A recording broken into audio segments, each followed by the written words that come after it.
오늘은 3월 17일 수요일 새벽입니다. 사순절 절기로는 부활절 이전에 이제 16일 남겨둔 사순절 절기를 우리가 보내고 있습니다. 새벽마다 특별히 경건 또 훈련과 연습하시며 말씀으로 기도하면서 십자가에 대해서 좀 더 깊이 생각하고 또 십자가의 은혜를 다시 회복하는 사순절 절기, 그런 영성 훈련 나름대로 열심으로 참여하시고 또 은혜를 다시 회복하는 시간이 되면 감사하겠습니다. 오늘 우리가 새벽에 말씀 붙잡고 기도할 본문은 마가복음 8장 11절부터 26절까지 말씀입니다. 마가복음 8장 11절에서 26절까지 하나님 말씀 이제 같이 봉독하겠습니다. 바리새인들이 나와서 예수께 힐난하며 그를 시험하여 하늘로서 오는 표적을 구하거늘 예수께서 마음속에 깊이 탄식하시며 가라사대 어찌하여 이 세대가 표적을 구하느냐? 내가 진실로 너희에게 이르노니 이 세대에게 표적을 주시지 아니하리라 하시고 저희를 떠나 다시 배에 올라 건너편으로 가시니라. 제자들이 떡 가져오기를 잊었음에 배에 떡 한 개밖에 저희에게 없더라. 예수께서 경계하여 가라사대 삼가 바리새인들의 누룩과 헤롯의 누룩을 주의하라 하신대 제자들이 서로 의논하기를 이는 우리에게 떡이 없음이로다 하거늘 예수께서 아시고 이르시되 너희가 어찌 떡이 없음으로 의논하느냐? 아직도 알지 못하며 깨닫지 못하느냐? 너희 마음이 둔하냐? 너희가 눈이 있어도 보지 못하며 귀가 있어도 듣지 못하느냐? 또 기억지 못하느냐? 내가 떡 5개를 5,000명에게 떼어줄 때에 조각 몇 바구니를 거두었더냐? 가로되 12이니이다. 또 7개를 4,000명에게 떼어줄 때에 조각 몇 광주리를 거두었더냐? 가로되 7이니이다. 가라사대 아직도 깨닫지 못하느냐? 하시니라. 벳세다의 이름에 사람들이 소경 하나를 데리고 예수께 나와 손대시기를 구하거늘 예수께서 소경의 손을 붙드시고 마을 밖으로 데리고 나가사 눈에 침을 뱉으시며 그에게 안수하시고 무엇이 보이느냐? 물으시니 우러러보며 가로되 사람들이 보이나이다. 나무 같은 것들이 걸어가는 것을 보나이다. 하거늘 이에 그 눈에 다시 안수하심에 저가 주목하여 보더니 나아서 만물을 밝히 보는지라. 예수께서 그 사람을 집으로 보내시며 가라사대 마을에도 들어가지 말라 하시니라. 오늘 이 말씀은 마가복음 8장 마지막 부분에 해당되는 말씀이라고 할 수 있는데요. 마가복음 8장은 마가복음 전체에서 전반부를 마무리하는 내용이다, 요약하는 내용이다라고 할 수가 있겠습니다. 전체적으로 보면 마가복음 앞부분에서는 제자들이 영적인 무지에 빠져 있어서 예수님에 대해서 잘 깨닫지 못하고 마치 오늘 표적을 구하는 바리새인들처럼 예수님을 하나님의 아들로 잘 깨닫지 못하고 엉뚱한 소리하고 또 늘 두려움에 사로잡혀 있는 이런 모습들을 많이 보여주었죠. 그것과 연결해서 같이 오늘 말씀을 이해하면 좋겠습니다. 뿐만 아니고 오늘 이 말씀 기준으로 이제 앞으로 조금 달라진 제자들의 모습이 하나씩 등장하게 될 것입니다. 어쨌든 오늘 이 말씀은 마가복음 전체적으로 볼 때 전환점이 되는, 전반부에 영적인 무지에 빠져있던 제자들 이제 다시 십자가를 좀 더 알아가는 전환점이 되는 그런 시기에 있는 말씀이라 할 수 있겠습니다. 오늘 말씀 보시면 예수님은 먼저 바리새인의 누룩을 경고하시는 예수님이다 하는 것을 살펴보겠습니다. 예수님께서 제자들에게 그랬죠. 바리새인의 누룩을 주의하라. 15절에 보시면 바리새인의 누룩과 헤롯의 누룩을 주의하라 이렇게 얘기를 합니다. 바리새인의 누룩을 주의하라 했더니 제자들이 하는 말이 배를 타고 가면서 우리 떡 가지고 오지 않았는데 이렇게 먹는 떡을 걱정하는 거예요. 예수님께서 바리새인의 떡을 조심하라 했더니 우리 큰일 났다. 떡 챙겨오지 않았다. 한우도 가져오지 않았다. 큰일 났다. 제자들의 이해와 예수님의 말씀이 전혀 이제 맞아떨어지지 않는 것이죠. 그래서 제자들이 예수님께 야단을 맞죠. 영적으로 무지하다 해서 야단을 맞는데, 이 예수님께서 바리새인의 누룩과 헤롯의 누룩을 주의하라 하는 것은 우리가 떡을 만들 때, 술을 만들 때 하는 음식으로서의 누룩을 얘기하는 것이 아니라 바리새인 교훈, 바리새인들의 사상, 바리새인들의 신앙 이런 것을 따라하지 말라 하는 것이죠. 그것을 본받아 하면 안 된다 하는 얘기를 하는 것 아니겠습니까? 바리새인의 누룩은 특별히 윗선이라 할 수 있겠습니다. 겉과 속이 다른 가장 경건한 사람이라고 하지만 실상은 전혀 그렇지 않은, 또 예수님에 대해서 가장 잘 안다고 하고 하나님 앞에서 거룩한 사람이라고 하지만 실제로는 또 그렇지 못한, 예수님을 잘 안다 하지만 오늘 앞에 나오는 것처럼 예수님을 잘 알지 못해서 늘 표적을 구하며 예수님을 시험하며 영접하지 못하는 그런 사람들.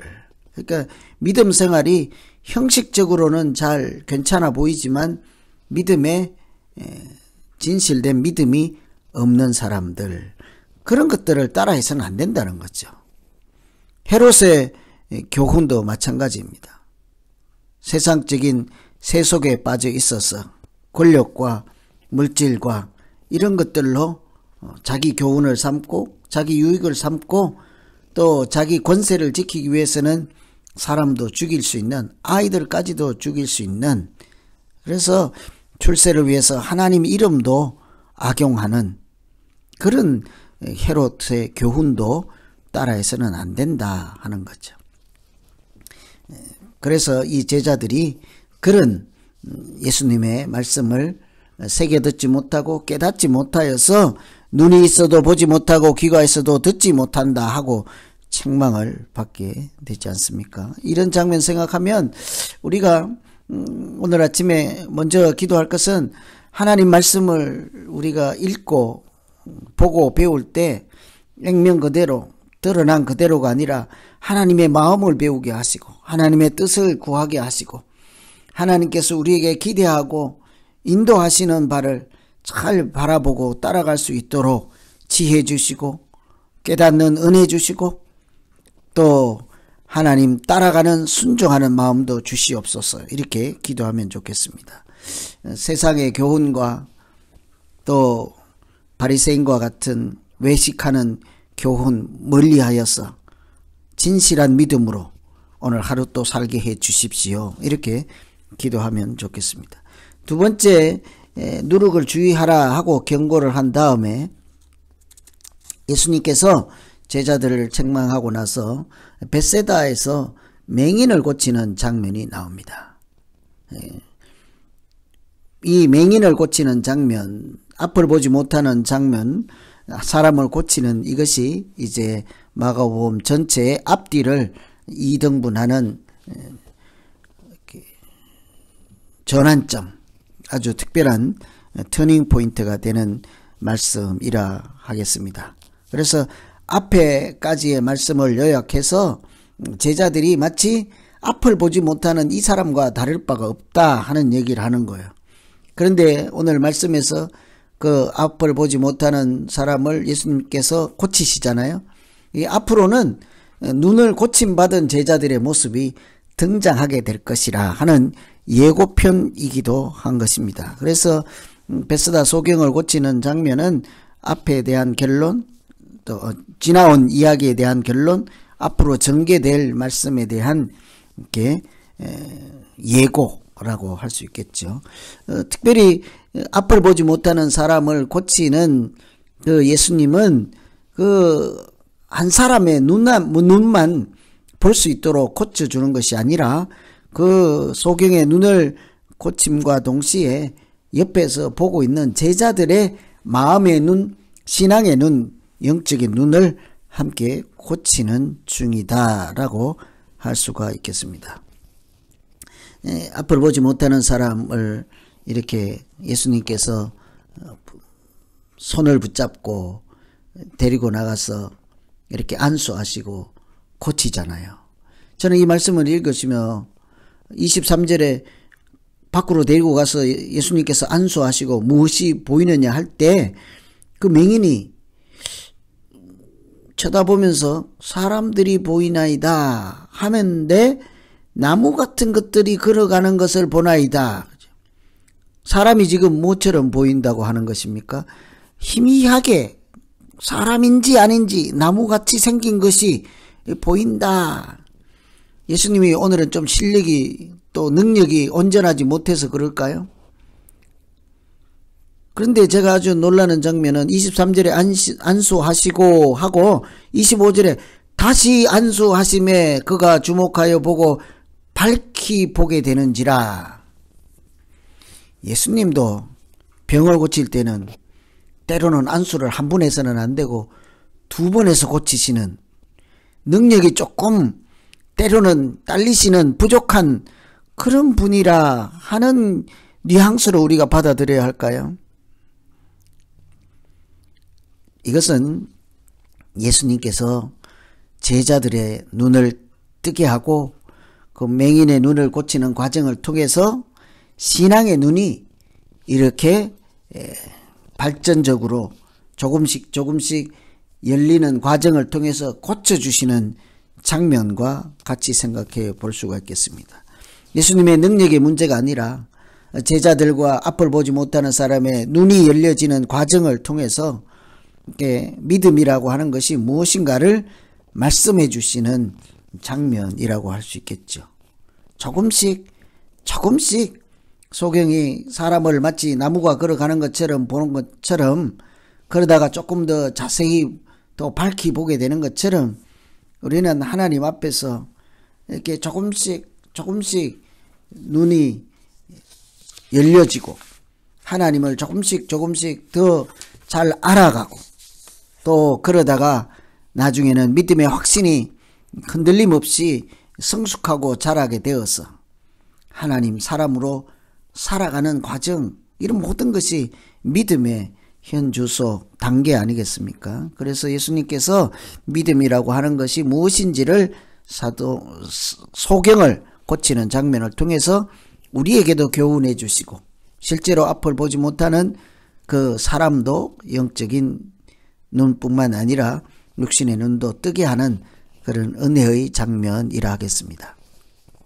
이렇게 예수님께서 앞을 보지 못하는 사람을 고치시고 또 그 자리에 있는 제자들의 영적인 눈도 뜨게 해주시는, 고치시는 예수님 통해서 오늘 우리가 두 번째 기도할 것은, 하나님, 내가 육신의 눈이 어두워서 보지 못하는 것이 문제가 아니라 마음의 눈, 영적인 눈, 믿음의 눈이 어두워서 하나님을 보지 못하는, 그래서 어리석은 사람처럼 하나님이 없다 하는 그런 인생 살지 않게 하시고 늘 영적인 눈을 뜨고 또 믿음의 눈을 가지고 있어서 이 세상 가운데 살지만 살아계신 하나님 보게 하여 주시고 하나님의 아들로 오신 예수 그리스도를 영접하여 하나님의 사람으로 살아가는데 부족함이 없게 해 주십시오. 이렇게 기도할 수 있겠습니다. 오늘 마가복음 앞부분 전반전 이렇게 마무리하는 부분에서 지금까지 제자들이 이렇게 예수님을 잘 알지 못하는 장면을 마무리하고 또 그들의 눈을 뜨게 하여서 이제 조금씩 십자가를 알게 하시고 하나님의 은혜를 새롭게 깨닫게 하시는 예수님을 함께 살펴보았습니다. 이제 오늘 말씀 생각하며 우리 각자 자기 자신을 놓고 같이 한번 기도하시겠습니다. 하나님 아버지, 우리도 교회를 다니고 하나님을 믿는다 하면서 때로는 세상의 교훈을 따르고 세상의 가치관을 따르고 그렇게 하늘의 이치를 붙잡지 못할 때가 있습니다. 하나님 아버지, 우리에게도 영적인 눈을 뜨게 하시고 또 말씀이 들려지고 깨닫게 하여서 이 땅에 살지만 하늘의 세계를 보고 소망 가운데 살아가는 우리 모두 되게 하여 주시옵소서. 하나님, 특별히 겉으로 보이는 것만 보고 지나치지 않게 하시고 예수님께서 이 땅에 오셔서 말씀하시고 기적을 베푸시고 표적을 통하여 천국의 세계를 우리에게 가르쳐 주시고 보여주신 것처럼 하나님, 눈이 떠져서 또 믿음의 눈을 가져서 세상 가운데 살아있지만 늘 눈을 들어 하늘을 보며 우리에게 도우시고 인도하시는 살아계신 하나님과 동행하며 살아가는 믿음 생활 되게 하여 주시옵소서. 특별히 이제 영적인 눈을 뜨고 십자가에 대해서 조금씩 알아가게 될 다음 시간부터 더 우리도 십자가 가까이 아래로 나아가는 용기와 결단을 하게 하시고 날마다 자기를 부인하며 자기 십자가를 지고 이 믿음의 길을 중단 없이 달려가는 우리 모두 되게 하여 주시옵소서. 예수님 이름으로 기도하옵나이다. 아멘. 계속해서 기도하시겠습니다.